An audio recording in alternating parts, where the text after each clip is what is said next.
Alhamdulillahi Rabbil Alamin. Wassalatu wassalamu ala sayyidil mursalin wa ala alihi wa sahbihi ajma'in. Rabbi syrah lana sudurana wa yassir lana umurana wahlul 'uqdatam min alsinatina yafqahu aqwalana. Thabbit aqdamana wa tammim taqsirana ya rabbana rabbal alamin. La hawla wa la quwwata illa billahil aliyyil azim. لا حول ولا قوة إلا بالله العلي العظيم لا حول ولا قوة إلا بالله العلي العظيم اللهم صل وسلم وبارك على سيدنا محمد وعلى آل سيدنا محمد أستغفر الله العظيم الذي لا إله إلا هو الحي القيوم وأتوب إليه أما بعد. Surat 277. ثم يرفع قال الإمام الغزالي رضي الله عنه ثم يرفع من السجود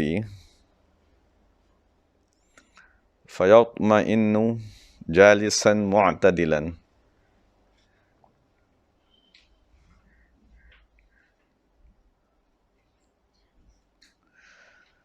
ثم kemudian yarfa'u mengangkat ataupun bangkit minas sujudi daripada sujud. Fayatma'innu falalu yatma'innu berhenti sebentar, maknanya tumakninah. Maknanya setelah ni kita bincang bangkit daripada sujud yang pertama. Masa kita dah sujud pertama, sekarang ni nak bincang duduk di antara dua sujud. Fayatma'innu berhenti sebentar, jalisan dalam keadaan duduk, mu'tadilan sederhana,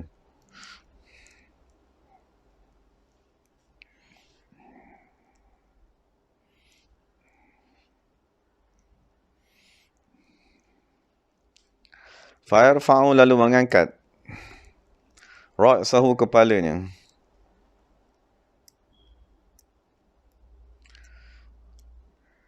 mukabbiran sambil bertakbir,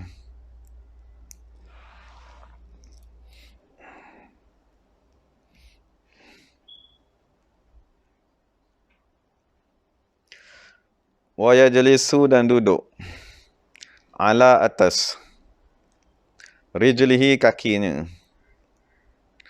al-yusra kiri. Kita maklumlah duduk antara dua sujud ialah duduk al-iftirash, duduk di atas kaki kiri, wa yansib dan menegakkan, qadamahu tapak kakinya, al-yumna yang sebelah kanan.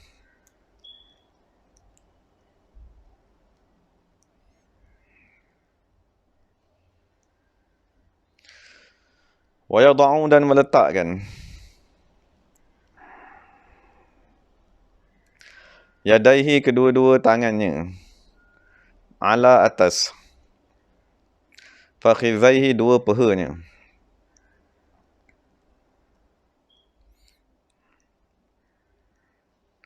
wal asabi'u dan jari-jari,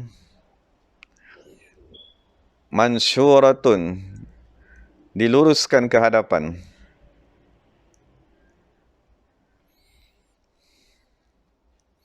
wala yatakallafu jangan dia memaksa, dhammaha merapatkan jari-jarinya,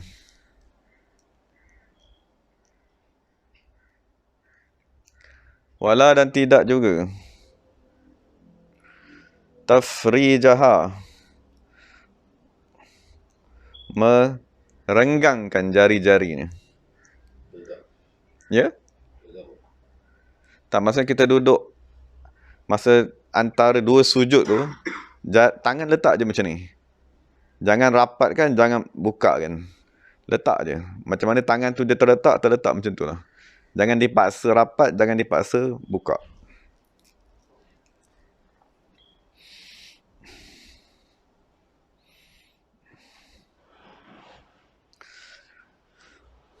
Wa yaqulu dan berkata, Rabbi ghfirli. Rabbi, wahai Tuhanku. Ighfir, ampunkanlah. Li, daku. Warham, rahmatilah. Ni, daku. Warzuq, rezekikanlah. Ni, daku. Titik nun tak ada dah. Wahdini, dan berilah hidayat. Ni, kepadaku. Wajbur, baikilah. Baikilah ni, diriku.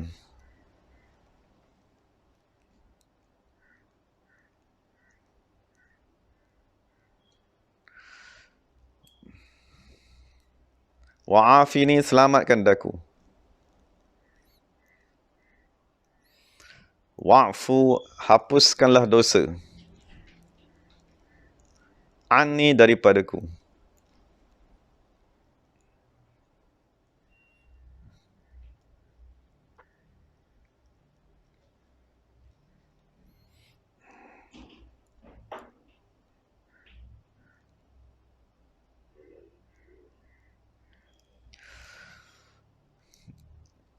Ini doa yang pertama. Doa yang kedua dinyatakan dalam hadis-hadis yang lain. Rabbi habli qalban naqiyan taqiyan.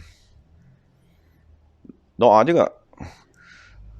Minasyirki bariyan. La kafiran wala syaqiyan.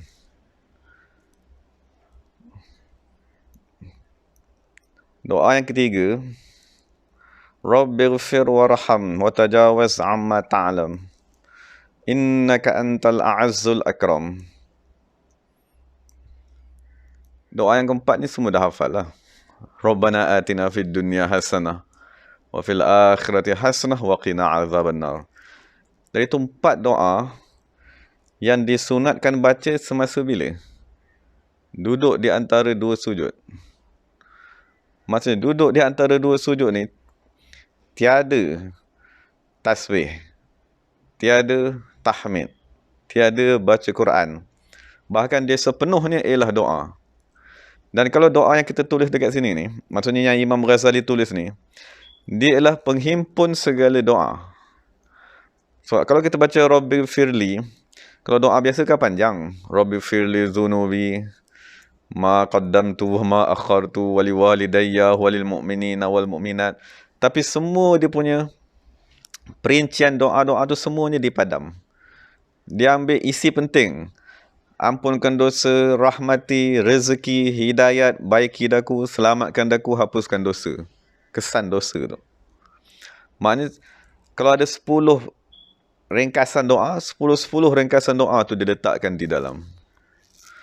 Jadi persoalannya, mengapakah diperbanyakkan doa pada ketika duduk di antara 2 sujud? Jadi sebagaimana kita nak maklum, kemuncak ibadat di dalam sembahyang ialah sujud.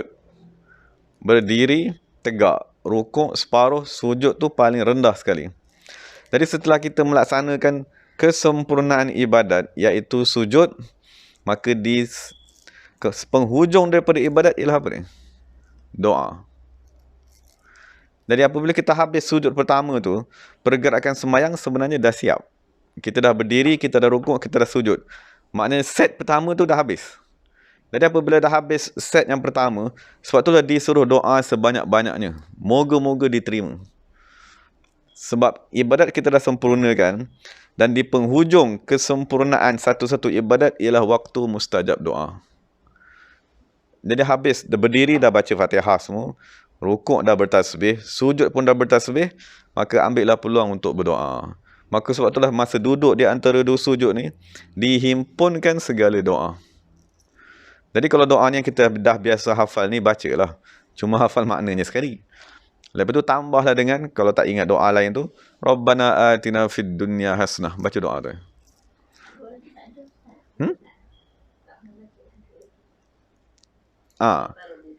Nanti saya tuliskan dalam kertas yang lain, insyaAllah saya bagi.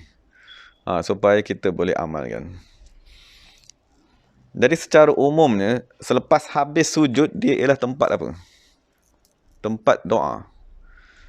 Maksudnya kalau dalam nanti habis tahiyat awal pun, kita akan doa juga. Selawat kepada Nabi. Nanti lepas habis tahiyat akhir pun, kita akan sebelum bagi salam tu, dia mesti doa juga. Sebab selepas kita habis sujud, doa. Habis sujud, doa. Habis sujud, doa. Sebab habis sujud tu ialah kesempurnaan ibadat solat. Jadi dah habis sesuatu ibadat, mintalah doa. Tanda merendah diri. Sebab itulah tujuan ibadat. Tujuan kita berdiri, rukuk, sujud tu, nak merendahkan diri di hadapan Allah. Kemuncak merendah diri apa dia? Meminta-mintalah doa. Kalau kita sembah tak minta, dia panggil sombong pula. Sujud, rukuk dah, tapi tak mau minta. Maksudnya kita tak mau minta ni tanda tak perlu kepada Tuhan. Kita baca tiap-tiap hari, wa iyyaka nasta'in, wa iyyaka nasta'in. Kepadamu hanya kami minta tolong, tapi tak minta. Jadi yang diajarkan sekarang, semasa kita duduk antara dua sujud, maka kita disuruh perbanyakkan doa. Sebab kita dah selesai menyempurnakan satu set ibadat. Lepas tu kita sujudlah kali kedua sebab tanda bersyukur. Sujud pertama tu ialah sujud menghadap Allah Subhanahu Wa Taala. Lepas tu kita dah tutup dengan doa. Lepas tu bila kita dah sempurnakan satu ibadat ni, kita sujud pula kali kedua kerana bersyukur. Bersyukur sebab Allah bagi berdiri depan dia, Allah bagi baca Fatihah, Allah bagi rukuk, Allah bagi sujud. Lepas tu kita sujud lagi sekali, tanda bersyukur kepada Allah Ta'ala. Lepas tu masuk rakaat kedua pula. Jadi itu je lah pengulangannya. Rendah diri, sembah dia, doa, syukur. Lepas tu ulang. Boleh. Jadi sebab itulah semasa duduk antara dua sujud ni, dipenuhi dengan doa. Dan pelbagai doa yang diajarkanlah, antaranya kita baca ni. Ighfirli irhamni, itu maklum dah. Urzuqni itu maksudnya rezekikanlah, rezeki jasmani dan rohani. Rezeki jasmani seperti makanan, minuman, air seumpamanya. Kan rezeki rohani ialah al-ilmu. Ilmu daripada Allah Subhanahu Wa Taala. Wahdini, berikanlah hidayat. Hidayat ni jangan berhenti minta. Sebab setiap amalan dia mempunyai hidayatnya secara khusus. Orang tak dapat hidayat baca Quran, dia tak baca Quran. Kan orang tak dapat hidayat untuk semayang sunat, dia tak semayang sunat. Orang tak dapat hidayat untuk semayang duha, dia tak semayang duha. Jadi kenapa tak semayang tadi? Fardu buat tapi sunat tak buat sebab belum dapat hidayat. Maksud kita dah semayang semua. Fardu dah semayang, sunat dah semayang, tapi dia belum dapat hidayat buat solat sunat mutlak. Sebagaimana yang dibuat oleh imam-imam 100 rakaat tiap-tiap malam, 200 rakaat tiap-tiap malam, tu belum lagi dapat hidayat. Jadi hidayat tak pernah berhenti. Jangan sekali-kali kata, saya dah masuk Islam Ustaz, saya dah sembahyang 5 waktu, jadi tak payah lagi hidayat, nak minta hidayat. Itu salah. Jadi hidayat kena sentiasa diminta. Dan hidayat yang paling besar ialah yang Allah Ta'ala bagi tahu. Dalam hadis Nabi bagi tahu, tiada satu hidayat ataupun ilham yang Allah Ta'ala berikan dalam sehari semalam yang paling agung melebihi daripada Allah mengilhamkan seseorang untuk berzikir. Sebab dalam Quran Allah Ta'ala bagi tahu, wala zikrullahi akbar. Zikir ialah ibadat yang paling agung. Jadi kalau kita akhir sekali diberi hidayat untuk berzikir, maksudnya diberi hidayat untuk buat berzikir tadi. Itulah hidayat yang teragung sekali. Kalau kita dah dapat hidayat untuk semayang, kan, dah bertahun-tahun dah semayang, baca Quran, apa lagi, istighfar, selawat, itu semua permulaan ibadat. Tapi kemuncak hidayat ialah wala zikrullahi akbar. Wajburni, dan kita minta Allah Ta'ala baiki diri kita. Maksudnya sebagaimana Syekh Tawalli Sya'rawi dia bagi tahu, Allah Ta'ala dialah yang mereka cipta kita. Maksudnya kalau kita punya kenderaan, selepas satu tempoh masa kita kena masukkan dia ke dalam bengkel untuk servis. Ini rosak, tukar tayar, tukar minyak, apa seumpamanya. Jadi soalannya, apabila kita berdiri di hadapan Allah semayang, kita ialah makhluk ciptaan Allah. Jadi masa kita berdiri semayang tu, Allah Ta'ala akan tengok apa yang kurang, apa unsur yang kurang, apa unsur yang terlebih di mana sakit, di mana rosak, di mana nak betulkan, apa urat yang bermasalah, semua tu akan dibaiki di dalam semayang. Sebab tu dia baca, wajburni, baikilah daku. Jadi kita kena niatlah apabila kita baca wajburni tu, kita niat supaya Allah Ta'ala membaiki jasmani dan rohani. Apa saja kekurangan pada jasmani kita, apa saja unsur mineral apa yang kurang, minta Allah Ta'ala baiki kan. Dan begitu juga rohani kita. Rohani yang kecil, kurus, tak ada makanan, tak melihat apa sebagainya, buta, semua tu kita minta Allah Ta'ala baiki kan. Wa'afini ialah minta selamat. Selamat daripada bala, itu doanya ialah wa'afini. Dan akhir sekali, wa'fu anni, padam. Padam dosa. Jadi wa'fu anni ni dia berbeza dengan ighfirli. Ighfirli maknanya dosa tadi ditutup. Maksud dosa-dosa yang kita buat ditutup tulisannya oleh malaikat. Tapi bila wa'fu, maknanya bukan tutup lagi, padam terus tulisan tu. Itu kemuncak pengampunan daripada Allah Subhanahu Wa Taala. Jadi kalau dikurniakan dengan al-afu tadi, ya Allahumma innaka afuun karim tadi, tuhibbul afwa fa'fu anna, yang disuruh baca masa malam Lailatul Qadar tadi. Kalau ditakdirkan kita bertemu dengan Lailatul Qadar, kita kata wahai Allah Taala, padamkanlah dosaku. Kalau tak ingat yang fa'fu anni tadi lah, innaka afuun karim tuhibbul afwa fa'fu anni tadi. Kalau bahasa Arab tadi tak ingat, tapi cakap je lah bahasa Melayu, wahai Allah Ta'ala, padamkanlah segala dosa-dosaku. Kalau kita kata ampun, betul juga, tapi dia tak membawa makna afu ni. Jadi wa'fu anni ni dah jadi bahasa Melayu. Kita kata apa dia? Minta maaf. Bila kita buat salah kepada seseorang, kita kata minta maaf, saya bersalah. Jadi lafaz maaf ialah lafaz wa'fu tadi. Maksud kita minta daripada seseorang kemuncak pengampunan. Maafkanlah daku. Maksudnya tolong padamkan segala kesilapan yang pernah aku buat daripada kamu ni. Jangan kamu minta dan tuntut di akhirat. Jadi itu makna maaf tadi. Dia daripada lafaz wa'fu anni. Lepas tu doa-doa yang lain tu kita boleh baca lah. Kemudian Imam Ghazali menyambung. Wala yutawwilu, jangan memanjangkan. Hadhil jalsata, duduk ini. Maksud jangan kita duduk lama-lama. Illa, melainkan. Fi, pada. Sujudit tasbih, sujud tasbih. Itu kita maklumlah, kita nak baca subhanallahi walhamdulillah wa la ilaha illallah wallahu akbar 10 kali. Sebab solat sunat tasbih dia memang dituntut dilaksanakan perlahan-lahan. Maksudnya rukuk lama-lama, sujud lama-lama, dan baca tasbih tu perlahan-lahan. Bukannya secepat kilat kan. Jadi itu sebab Imam Ghazali kata kalau solat tasbih tak apa, duduk di antara dua sujud tu dipanjangkan. Wayati, dan membawa bis sajdati, sujud as-saniyati, kedua. Kazalika, begitu juga. Jadi dia dah bincang daripada muka surat sebelah tu tentang sujud. Jadi kita sujudlah sujud yang kedua seperti mana yang Imam Ghazali dah bincangkan pada sujud yang pertama. Jadi setelah habis sujud kedua, ini contohnya kita bincang rakaat pertama. Rakaat pertama, kita dah rukuk, tidak sujud, duduk antara, lepas tu sujud bersemula. Sekarang kita nak bangun balik. Jadi kita dah bincang, sujud tadi ialah ibadat. Maksud ibadat terendah. Jadi setelah ibadat sujud, kita disunatkan apa dia? Berdoa. Jadi kita berdoalah pada duduk antara dua sujud yang pertama. Jadi apabila kita dah sujud yang kedua, sebelum kita bangun, kita disuruh duduk. Yang dipanggil sebagai jalsah al-istirahah. Namanya dalam fiqh ialah duduk istirahat. Duduk berehat. Sebab kita dah sujud, jadi kita duduk sebentar. Lepas tu baru kita bangkit berdiri masuk kepada rakaat kedua. Jadi persoalannya masa duduk tadi tu macam mana nak buat? Ini Imam Ghazali nak bincang. Wa yastawi.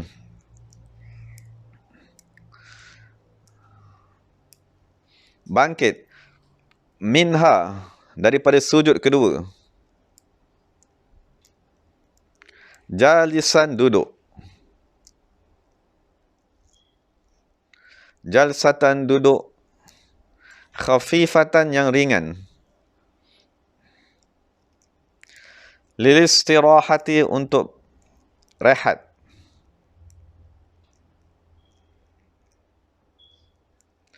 Fi kulli raka'atin, pada setiap rakaat. La tasyahuda, yang tiada tasyahud. Aqibaha, di akhirnya.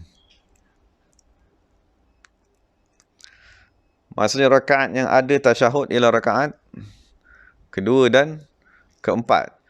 Jadi jalsah istirahah ni, duduk berehat ni, dia berada pada rakaat pertama dan ketiga sahaja.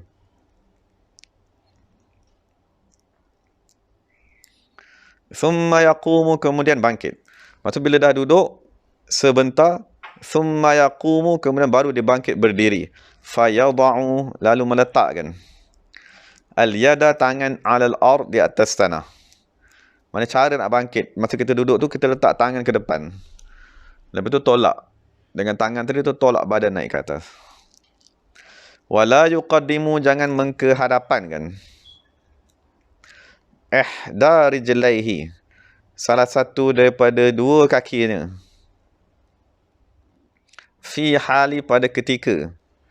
Al-irtifa'i, bangkit daripada sujud. Bangkit daripada duduk istirahah tadi. Kan kita duduk macam ni. Maknanya kita terus berdiri, maksudnya duduk macam ni. Lepas tu kita letak tangan kat depan. Lepas tu kita tolak berdiri. Berdiri. Jadi jangan kita tengah duduk macam ni, kita letak satu kaki kat depan. Lepas tu baru kita berdiri. Jangan macam tu. Tu dia kata jangan letak kaki ke depan tu. Maksud daripada sini, tolak dengan tangan, tolak badan naik atas, berdiri macam ni. Jangan tolak, letak kaki ke depan, lepas tu letak kaki, lepas tu undur balik. Yelah, kalau orang tadi mungkin badannya tak larat, dia akan bangun macam tu lah, angkat kaki sebelah dulu. Tapi macam mana pun dia kata, dalam semayang jangan melunjurkan kaki ke hadapan. Jangan letak kaki ke depan sebelah. Kerana menyalahi adab di hadapan Allah Ta'ala. Maksudnya melunjurkan kaki di hadapan Allah dalam keadaan menghadap kiblat, tu dia panggil salah dari segi adabnya. Jadi Imam Ghazali kita jangan. Dan perbuatan tu dimakruhkan. Maksudnya angkat, letak sebelah kaki ke depan, lepas tu baru berdiri, dimakruhkan di dalam semayang. Wa yamuddu, dan memanjangkan. At-takbira, ucapan takbir. Ini kita tulis dulu terjemahnya. Nanti baru kita bincang sedikit. Wa yamuddu, dan memanjangkan at-takbira, takbir. Hatta, sehinggalah. Yastaghriqa, memenuhi. Ma, pergerakan. Baina, antara. Wasati, pertengahan. Irtifa'ihi, bangkitnya dia. Minal qu'ud, daripada duduk. Ila wasati, sehinggalah pertengahan. Irtifa'ihi, bangkitnya dia. Ilal qiyam, kepada berdiri.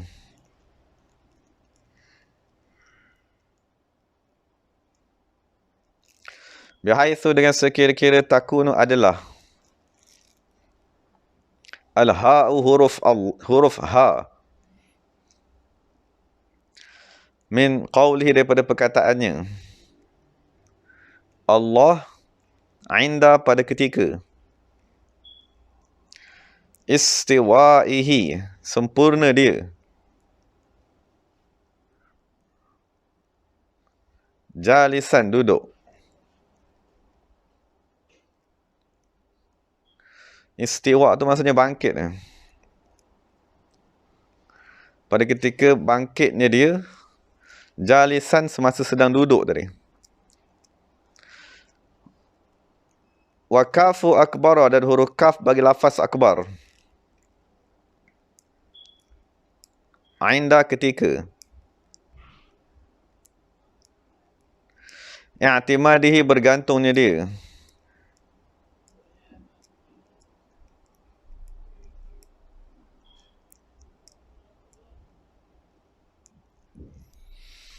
Anda i'timadihi, ketika bergantungnya dia, alal yad, di atas tangan.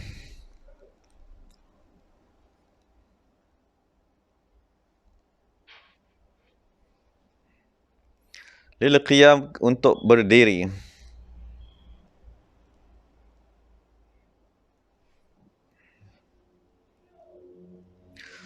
Wara'u akbar. Ra lafaz akbar. Fi wasat pada pertengahan.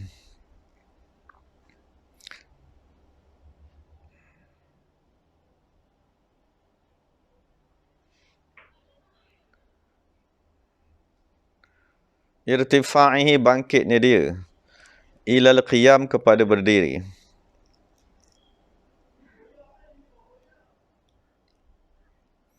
Wajah bertari'u dan memulakan takbir.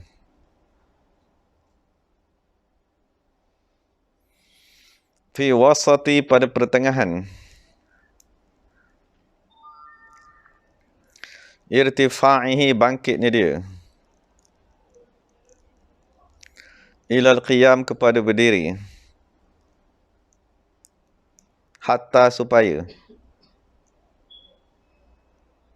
Yaqa'u terletak.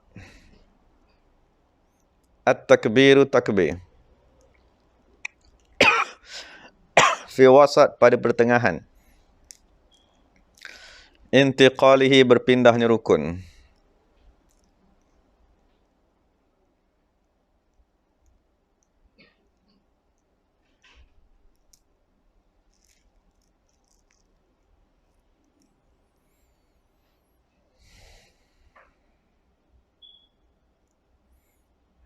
Wala yakhlu tidak kosong. Anhu daripada takbir. Illa melainkan tarafahu dua hujungnya. Wahwa perkara tersebut aqrabu lebih dekat. Ila kepada. At-ta'mim mengumumkan takbir.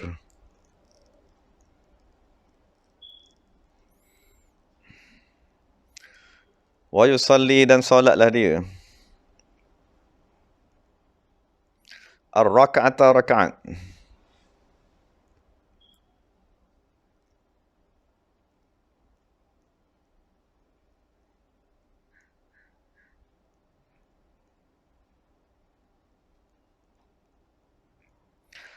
Wa yusalli dan solatlah dia. Ar-raka'at as-saniyah rakaat yang kedua kal ula seperti rakaat pertama. Wa yu'idu dan mengulang. At-ta'awudha membaca a'udzubillah di awal rakaat kedua. Di awal rakaat ketiga, di awal rakaat keempat kali bertidai seperti baru masuk dalam semayang.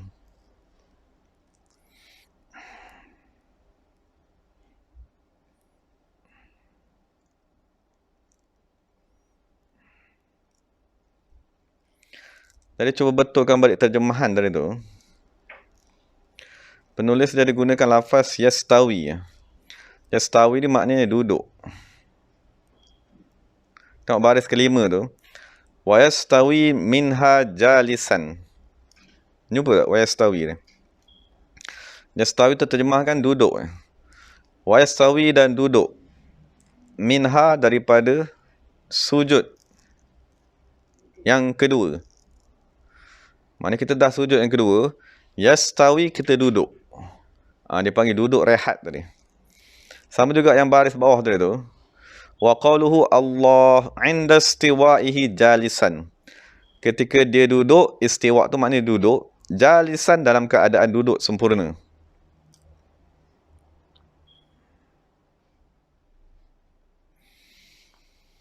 Jadi istiwa tu, istawa yastawi tu maknanya duduk lah. Betulkan terjemahan tadi. Jadi secara umumnya ada 3 pendapat. Daripada kita sujud kedua nak sampai kepada berdiri ni dia memakan masa yang panjang.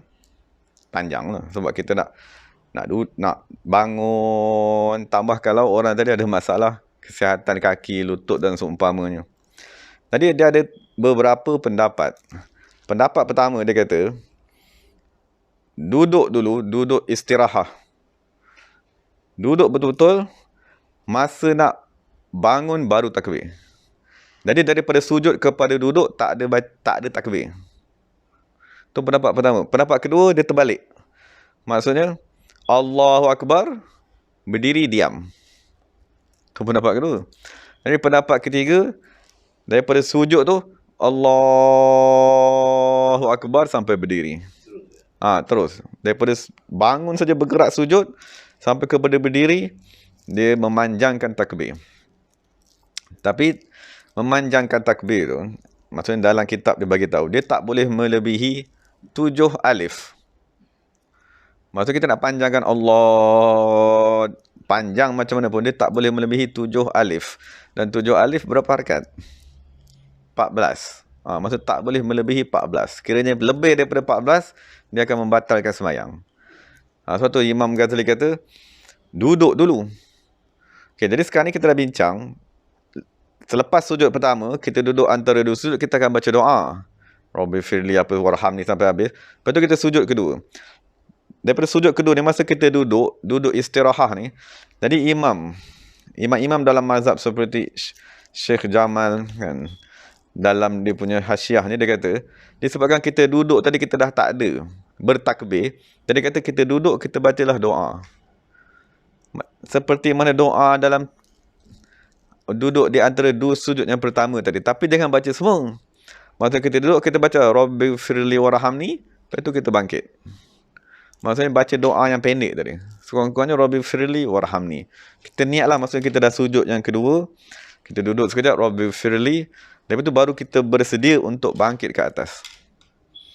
Jadi kita ada 2 kali doa. Pertama, betul-betul di antara 2 sujud tadi. Itu doanya sememangnya panjang. Bacalah doa macam mana pun, cuma jangan terlampau lama sangat. Lepas tu apabila kita dah sujud kedua, kita duduk saja jalsah istirahah tu, kita bacalah doa yang pendek, Rabbi firli warhamni. Lepas tu baru kita letak tangan, kita sebut Allahu. Masa tengah-tengah nak berdiri ni, daripada kita duduk ni, bila kita dah separuh berdiri, baru bar tu habis. Jadi akbar tu dah habis dekat tengah-tengah ni. Jadi daripada sini sampai ke sini, dia dah diam dah. Itu yang Imam Ghazali bagi tahu di sini lah. Maksudnya, di awal bangun, kita kosong. Maksud kita tak ada takbir, sampailah kita duduk. Lepas tu bila kita berdiri, sampai kat sini, takbir tu habis. Bar tadi dia habis di pertengahan sebelum sempurna berdiri. Jadi daripada sini sampai sini, Imam Ghazali kata, tiada bacaan takbir. Sebab nak mengelakkan takbir tadi terlampau panjang. Kerana apabila terlebih panjang daripada had yang dibenarkan, dikhawatiri solat tadi tidak sah. Jadi berhati-hatilah kan, maksudnya jangan terlebih panjang takbir tersebut. Jadi untuk mengelakkan takbir dia terlampau panjang, Imam Ghazali kata daripada sujud, kita duduk tanpa takbir. Duduk tanpa takbir, lepas tu doa sedikit, Rabbi firli warhamni. Lepas tu baru kita letak tangan. Masa kita letak tangan tadi tu, masa bila kita dah tengah daripada start duduk ni, kita dah mula Allahu kan. Dia kata kita mulakan semasa kita duduk. Kaf bila tangan kita dah letak. Allahu bila kita dah letak tangan macam ni, kita duduk macam ni. Allahu masa tadi tu tangan ni dah sampai sini dah. Allahu tangan kita dah letak atas lantai, kita naik. Kaf akbar, dia kata pada ketika meletakkan tangan nak berdiri. Lepas tu lafaz ra semasa dia dah berada di tengah-tengah berdiri. Allahu waktu kita tolak bar, kita dah separuh jalan dah. Di tengah-tengah ni bar, lepas tu dekat sini dah kosong dah balik. Dan itu yang Imam Ghazali ajarkanlah, supaya mengelakkan daripada takbir yang terlampau panjang yang boleh membatalkan sembahyang. Kemudian dia kata, solatlah rakaat yang kedua seperti mana kita solat rakaat yang pertama. Itu dah bincang tadi lah. Lepas tu Imam Ghazali tutup dengan, ulanglah semula a'udzubillah setiap rakaat. Ini ialah mazhab Syafi'i. Maksud mazhab Syafi'i disunatkan membaca a'udzubillahis samihil alim minasyaitanir rajim min hamzihi wa nafthihi wa nafthihi. Itu Imam Ghazali dah bagi tahu pada muka sebelum. A'udzubillah yang sunat dibaca setiap rakaat. Kalau kita tak hafal a'udzubillahnya itu, baca yang biasa je lah. A'udzubillah minasyaitanir rajim, tak apa. Tapi sekali kita ingat yang di Imam Ghazali dah ajar tu, baca a'udzubillah yang panjang sikit. Kita niat. Lepas tu kita sampai kepada fasa seterusnya, at-tashahhudu.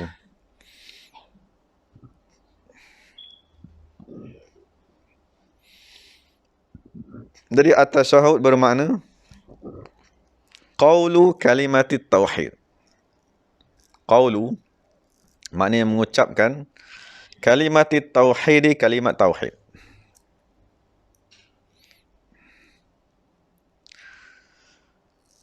Dari lafaz tashahhada, dia berbeza dengan asal kata kerjanya. Kata kerjanya ialah syahida yashhadu. Syahadatan, itu ialah asal. Kata kerjanya ialah syahida. Jadi sebelum kita bincang tashahhud ni, kita bincang sedikit lah. Lafaz syahida yang akan kita baca semasa mengucapkan dua kalimah syahadat. Jadi dia berkaitan dengan pengajian bahasa Arab sedikit lah. Maksudnya kalau kita belajar bahasa Arab, dia ada satu kalimat yang dipanggil sebagai masdar. Masdar ialah kata asas bagi sesuatu perbuatan. Jadi ulama kata apabila kita baca syahida, yashhadu, maka masdarnya ialah syahadatan. Jadi lafaz syahadah, daripada satu sudut, dia ialah masdar kepada kata kerja syahidah. Maksudnya, kata kerja syahidah, yashhadu, dia terbit daripada lafaz syahadah. Maksudnya, asal kalimat ni ialah syahadah, kata nama masdar. Daripada syahadah ni, dikeluarkan kata kerja madhi. Maksudnya, kata kerja lampau, iaitu kalimat syahidah. Jadi, syahidah ni, yang digunakan dalam bahasa Arab, dia ada beberapa makna. Salah satu maknanya, syahida alaihi bikaza. Maknanya, daku menceritakan tentang apa yang daku lihat. Itu makna syahida alaihi. Dan lafaz syahida juga dia boleh pakai dengan mana syahida bikaza, dengan mana aku bersumpah. Dan lafaz syahida juga kita boleh kata syahid tu syai'a, dengan mana daku menghadiri sesuatu perkara. Dari itu lafaz syahidah dari segi bahasa Arab, dia ialah kata kerja yang merujuk kepada pengetahuan, perkhabaran dan menghadiri.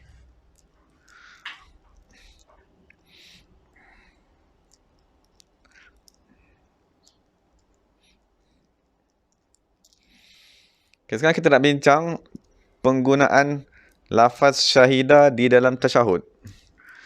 Jadi apabila kita baca asyhadu alla ilaha illallah, jadi dalam kitab Al-Misbahul Munir, dia menyatakan bahawa yang kita nak ucapkan semasa asyhadu alla ilaha illallah tadi, kita kata lafaz asyhadu. Tapi asyhadu diambil daripada asy-syahadah.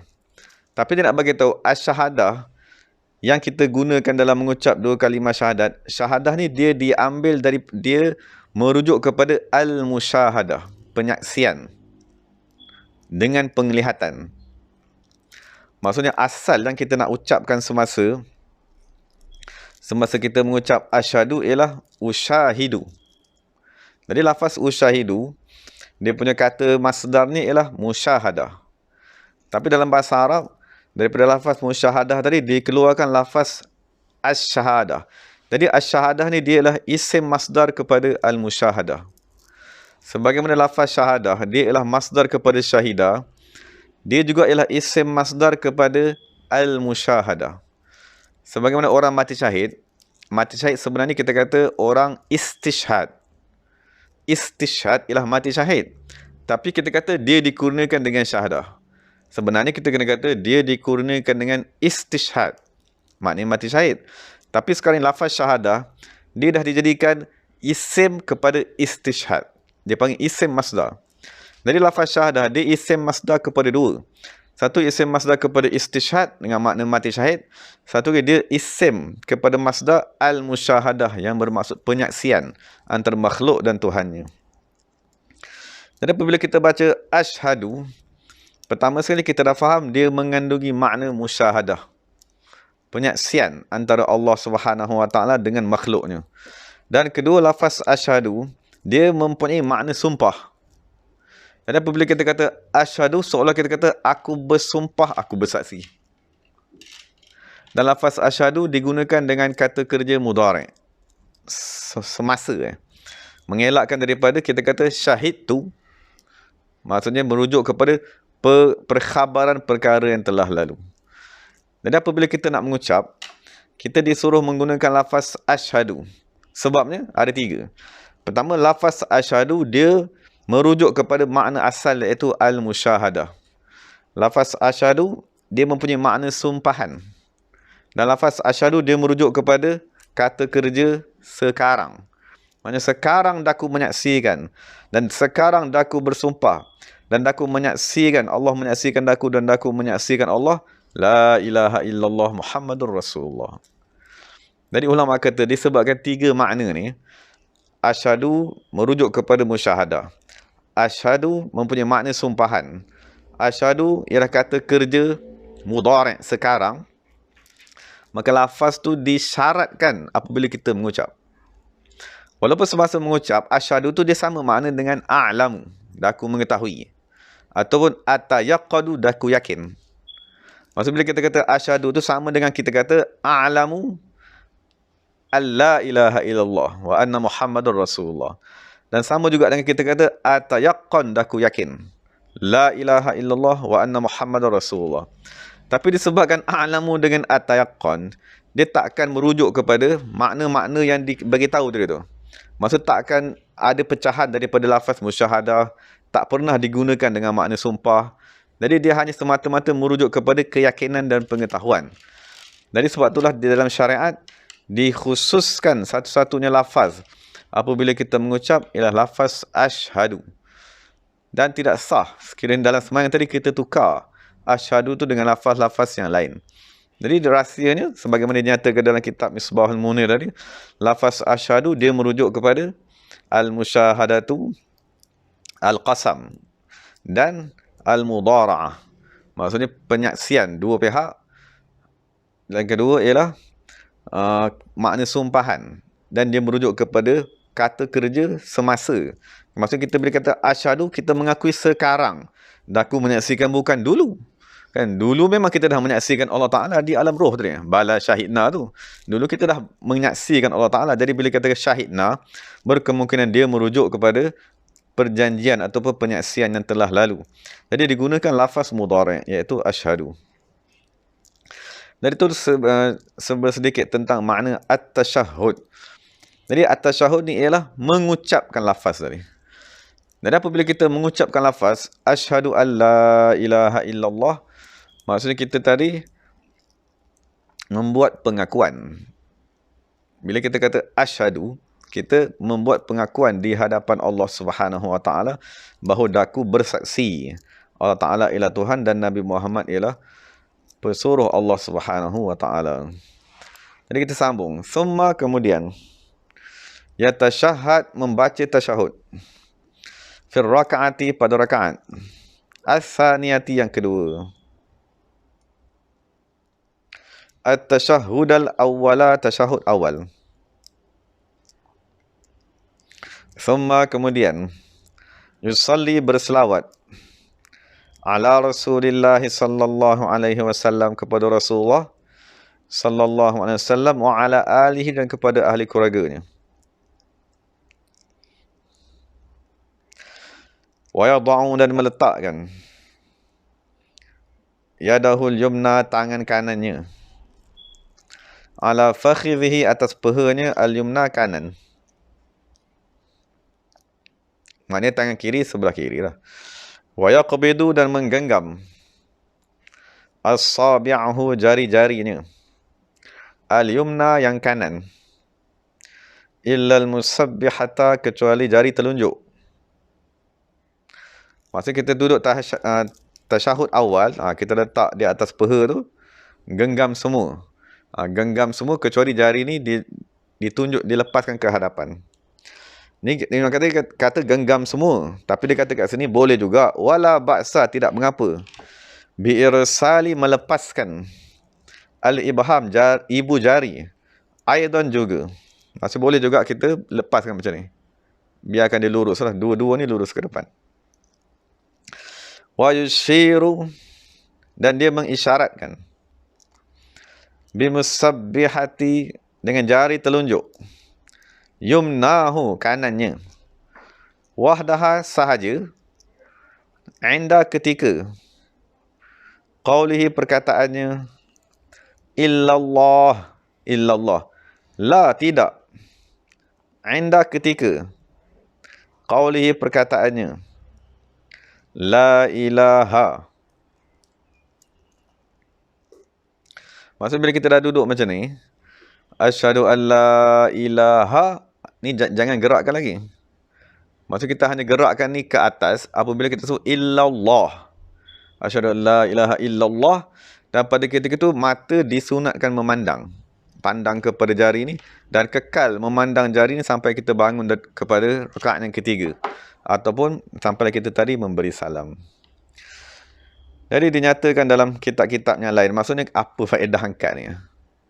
Maksudnya dalam kitab dia kata di sini ada urat yang bercantum dengan jantung manusia. Jadi apabila kita sebut illallah, kita gerakkan jantung tadi supaya nama Allah tadi boleh dimasukkan ke dalam jantung tadi. Maksud kita aktifkan jantung tadi supaya dia tadi menyambut nama Allah Subhanahu Wa Taala. Jadi sebab semayang kita sebut Allah ni berapa kali? Sekali je. Asyhadu an la ilaha illallah.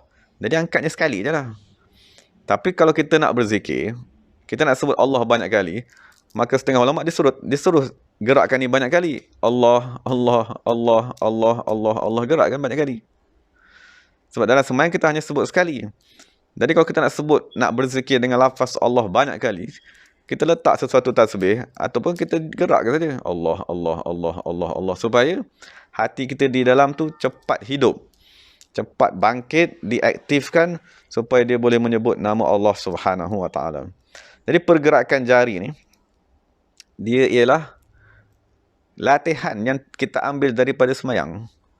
Cuma semayang sebab kita sebut sekali illallah, kita geraklah sekali. Di luar semayang, kita geraklah banyak kali sebab tak memadai sebut Allah tu sekali. Semayang ialah ibadat kemuncak yang paling akhir.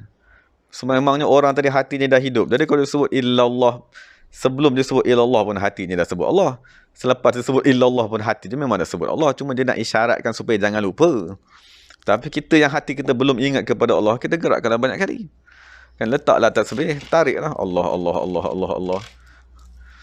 Jadi menggerakkan jari ni ialah satu riadah, latihan untuk seseorang tadi menghidupkan hatinya. Dan itu ialah ajaran daripada semayang itu sendiri. Jadi tak ada salah. Maksudnya cuma kita sajalah yang nak menghidupkan hati ataupun kita nak membiarkannya tidak bekerja.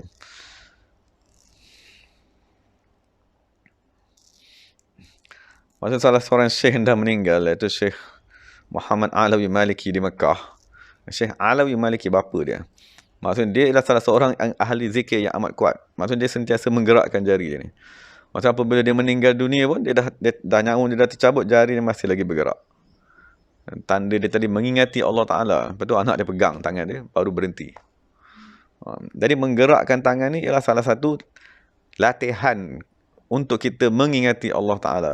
Jadi tak ada salah dan kita amalkan lah. Kalau kita ada tasbih, kita letak tasbih. Lepas tu kita sebut Allah, Allah, Allah, Allah dalam hati. Kalau tak ada tasbih, kita gerakkan saja sebagai mengingatkan kita kepada zikir Allah tadi.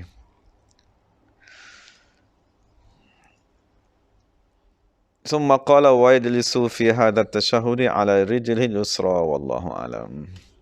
Jadi kita berhenti dulu, insya-Allah sambung pada pengajian yang akan datang. Walhamdulillahirabbil alamin.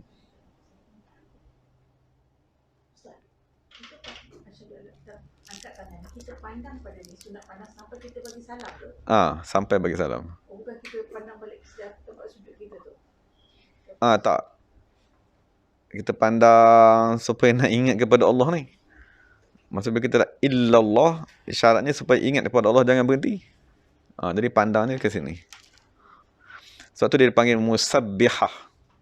Musabbihah tu maksudnya dia daripada kalimat tasbih lah. Tasbih maknanya penyucian.